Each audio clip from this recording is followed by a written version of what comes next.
Assalamualaikum warahmatullahi wabarakatuh. Balik deui ke acara Begis, Belisa Agis Talk Show.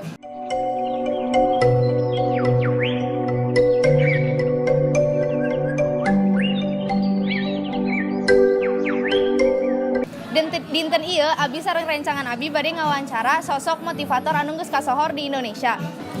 Kasuksesan kawantal dina umur nu anu meta lain hanu gampil. Dinten ieu urang atos sareng Pak Hairul Tanjung.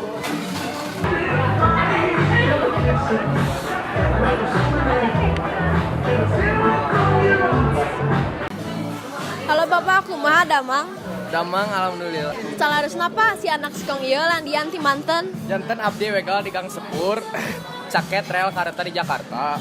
Abdi wedal di pakampungan, biasana barudak anu aya di dinya umumna marariskin ta eta nu disebut anak singkong. Pangang Bapak hirup dina kasusahan naon anu bener-bener jadi kabanggaan kanggo Bapak. Nu mawi kabanggaan nu karasa nyaeta paetna kahirupan midamel Bapa janten bisa kalawan panghalang sarta cadasna kahirupan.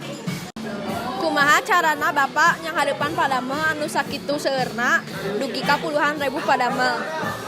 Filosofina ngajarkeun sarta ngajak sadayana staf lingkungan City Corporation kanggo tiasa nuturkeun aturan nu aya.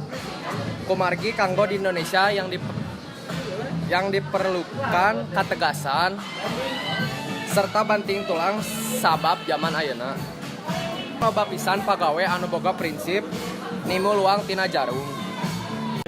Bapak atas kasohorna anu aya anu dipidamel ku Bapak pasti ngajantunkeun kesuksesan. Pendapat Bapak kumaha? Enak ini anu aya anu pidamel abdi kuarta ajanten ayeuna teh alhamdulillah kasuksesan teh sanes kasaktian abdi margi ngalangkungan proses anu jadi abdi saha saya nomor saha pada mulan kadang ngalangkungan anu saya anu terus sur teras di mata ulah di tahun pokoknya ngabon kasasi supados sasiana oge sae. Kanggo Bapak naon kiat-kiatna ngajalin keharmonisan sareng relasi? Kunci ngajalin keharmonisan sareng relasi teh saleresna gampil pisan nyaeta teh urang kudu kedah tiasa masihan ulang ngarapkeun dipasihan wae. Pami aya jalmi anu priyogi bantosan kedah dibantosan teu kedah ketang rugi artina urang ulah hoyong untungna unggul.